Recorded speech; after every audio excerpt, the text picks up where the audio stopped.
नमस्कार मित्रांनो, तुमचं मनापासून स्वागत आहे. आज आपण बनवणार आहोत अगदी वेगळी, हेल्दी आणि खूपच चविष्ट अशी भोपळ्याच्या वाफवलेल्या वड्यांची रेसिपी. ही रेसिपी इतकी सोपी आहे की एकदा बनवाल की पुन्हा पुन्हा करावीशी वाटेल. बाहेरून छान मसालेदार आणि आतून मऊ स्पॉन्जी अशा या वड्या चहा, नाश्ता किंवा डब्यासाठी एकदम परफेक्ट आहेत. चला तर मग सुरुवात करूया. सर्वप्रथम मी इथे 2 कप खिसलेला भोपळा घेतलेला आहे. यामध्ये 1 चमचा लसणाची पेस्ट, 1 चमचा धनेपूड, अर्धा चमचा जिरेपूड, अर्धा चमचा हळद, 1 चमचा लाल तिखट, चवीनुसार मीठ, 1 चिमट हिंग, 2 मोठे चमचे तीळ, 1 वाटी बारीक चिरलेली ताजी कोथिंबीर. आता हे सर्व मसाले भोपळ्याला व्यवस्थित लावून घेऊया. भोपळ्यातील पाणी मसाल्यासोबत छान मिसळतं, त्यामुळे चव अप्रतिम येते. आता या मिश्रणामध्ये घालूया 1 कप बेसन, अर्धा कप ज्वारीचं पीठ आणि पाव कप तांदळाचं पीठ. हे सगळं एकत्र करून व्यवस्थित मिक्स करा.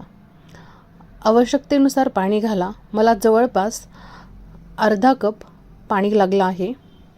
मात्र भोपळ्यातूनही पाणी सुटत असल्यामुळे पाणी थोडं थोडं घालावं. आता 2 चमचे तेल घालून मिश्रण व्यवस्थित मळून घेऊया. पीठ ना पातळ ना घट्ट, मध्यम कन्सिस्टन्सीचं ठेवा. स्क्रीनवर तुम्ही त्याची योग्य कन्सिस्टन्सी पाहू शकता. शेवटी पाव चमचा फ्रूट सॉल्ट घाला आणि लगेच हाताने मिश्रण मिक्स करा.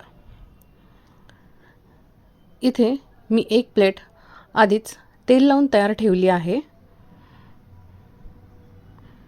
आता हे तयार मिश्रण प्लेटमध्ये ओतून सर्व बाजूंनी समान पसरून घ्या.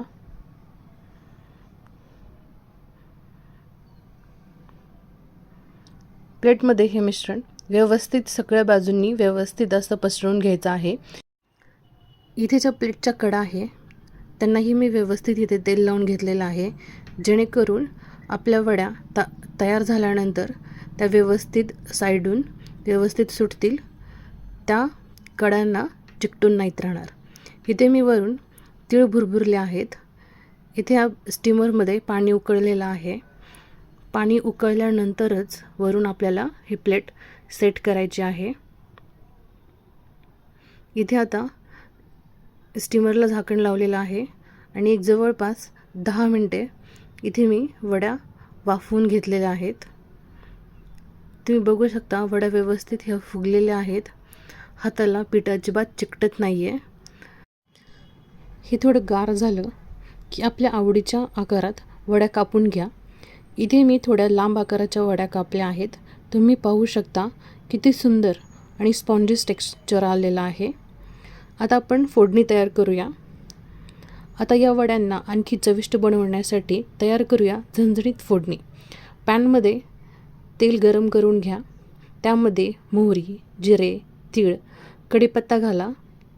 फोडणी छान तडतडली की त्यामध्ये हळद आणि थोडंसं लाल तिखट घाला. आता कापलेल्या वड्या या फोडणीत घालून अगदी हलक्या हाताने मिक्स करा, म्हणजे प्रत्येक वडीला ही मसाला फोडणी छान लागेल. व्यवस्थित हळूवारपणे आपण ह्या वड्या मिक्स करून घेत आहोत. तुम्ही बघू शकता प्रत्येक वडीला ही फोडणी व्यवस्थित लागलेली आहे. आता आपल्याला गरमागरम भोपळ्याच्या वड्या सर्व करण्यासाठी तयार आहेत. गार्निशिंगसाठी वरून तुम्ही भरपूर कोथिंबीर आणि ताजं खिसलेलं खोबरं घाला. खरंच सांगते, या वड्या दिसायलाही खूप सुंदर आहेत आणि चव तर अपेक्षेपेक्षाही कितीतरी जास्त छान झाली आहे. अगदी हलक्या, मऊ आणि मसाल्याचा परफेक्ट बॅलन्स असलेल्या या वड्या प्रत्येकाला नक्की आवडतील. जर तुम्हाला ही रेसिपी आवडली असेल तर व्हिडिओला एक लाईक करा, तुमच्या मित्रमैत्रिणींसोबत शेअर करा आणि अशा सोप्या, पारंपरिक आणि चविष्ट रेसिपीसाठी आपल्या चॅनलला नक्की सबस्क्राईब करा. पुन्हा भेटू नवीन रेसिपीसोबत. तोपर्यंत